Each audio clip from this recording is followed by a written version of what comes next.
Assalamualaikum warahmatullahi wabarakatuh. Di sini saya akan menjelaskan tentang teori informasi asimetri dan teori ekonomi mikro. Teori informasi asimetris yaitu informasi yang digunakan oleh Akerlof dalam karyanya dengan judul The Market. Ia menyebutkan bahwa dalam pasar barang kacangan yang seperti itu nilai rata-rata dari suatu komoditas cenderung turun, bahkan untuk barang dengan berkualitas bagus sekalipun. Penjual tidak memiliki niat baik cenderung melakukan penipuan terhadap pembeli dengan memberi kesan seolah barang yang dijualnya bagus. Kondisi seperti itu membuat banyak pembeli menghindari penipuan atau menolak melakukan transaksi dalam pasar seperti itu.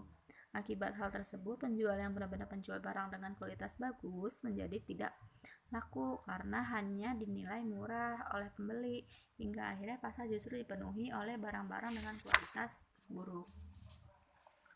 Sejumlah penelitian menunjukkan bahwa pengungkapan atas laporan keuangan dapat mengurangi informasi asimetri.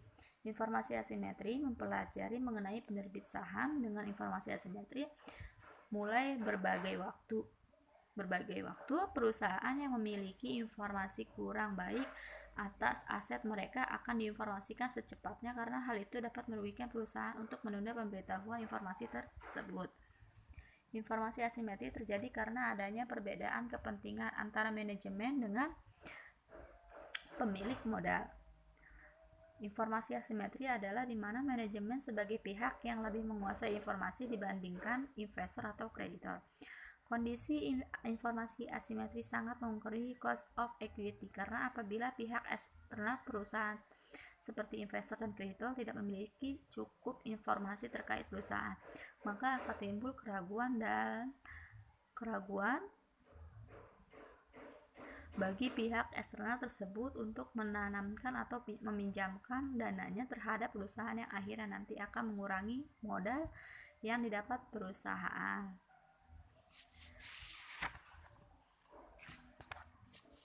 Selain variabel dependent cost of equity, teori informasi asimetri juga tercermin melalui variabel independent asymmetric information. Apabila kepentingan informasi antara pihak manajemen dengan pihak eksternal, terutama bila informasi mengenai perusahaan yang dimiliki oleh pihak eksternal lebih sedikit dibandingkan informasi yang dimiliki manajemen perusahaan, maka kondisi tersebut lebih banyak merugikan perusahaan terkait usahanya menanamkan modal. Sebab apabila perusahaan tidak melakukan transparansi terhadap laporannya, maka pihak eksternal tidak dapat mengetahui prospek perusahaan ini, maka mendatangkan hingga meragukan mereka untuk melakukan pengambilan keputusan terhadap investasinya. Yang kedua, teori ekonomi mikro. Ekonomi mikro adalah cabang dari ilmu ekonomi yang mempelajari perilaku konsumen dan perusahaan serta penentuan harga-harga pasar dan kuantitas faktor input barang dan jasa yang diperjualbelikan.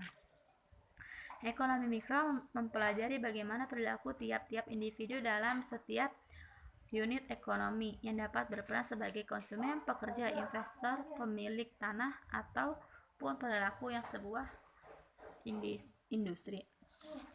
Contohnya seperti ekonomi mikro menjelaskan bagaimana seorang konsumen membuat keputusan dan pemilihan terhadap suatu produk ketika ada perubahan pada harga atau pendapatan. Dalam teori permintaan dan penawaran, ada beberapa komponen ekonomi mikro yang mempengaruhi permintaan dan penawaran suatu produk, barang, atau jasa. Yang pertama, interaksi di pasar barang. Komponen pertama dari ekonomi mikro, interaksi di pasar barang adalah kegiatan atau aktivitas yang terjadi dalam pasar.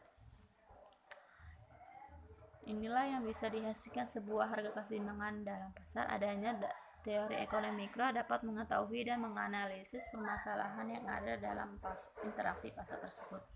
Yang kedua, tingkat laku ekonomi penjualan atau pembeli. Tingkah laku penjual dan pembeli dalam pasar merupakan salah satu komponen yang menjadi fokus kejadian dalam ekonomi mikro. Adanya beberapa asumsi yang bisa digunakan untuk menganalisis perilaku dari produsen dan konsumen yang ada, antara lain yang pertama, produsen dan konsumen melakukan aktivitas perekonomian secara rasional dan terbuka. Yang kedua, aktivitas produsen dan konsumen dalam pasar dilandasi dengan tujuan yang ingin dicapai. Konsumen berusaha untuk mendapatkan kepuasan maksimal.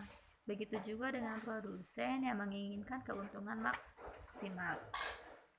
Yang ketiga, interaksi dalam pasar faktor. Pasar faktor fokus pada kajian interaksi yang terjadi antara penjual dan pembeli di dalamnya. Faktor produksi tersebut meliputi sumber daya alam, sumber daya manusia, dan sumber daya modal, serta kewirausahaan. Faktor-faktor tersebut disediakan oleh rumah tangga konsumen. Rumah tangga konsumen akan mendapat balas jasa dari peranannya menyediakan faktor tersebut, yaitu konsumen akan mendapatkan apa yang mereka mau. Ekonomi mikro ini mempelajari bagaimana suatu perilaku atau aktivitas dari berbagai pihak yang termasuk ke dalam ekonomi mikro bisa mempengaruhi permintaan dan penawaran atas suatu produk, baik barang maupun jasa, yang akan menentukan harga barang, dan harga tersebut akan menentukan jumlah permintaan dan penawaran selanjutnya. Sekian dari saya, semoga video ini bermanfaat bagi kita semua. Wassalamualaikum warahmatullahi wabarakatuh.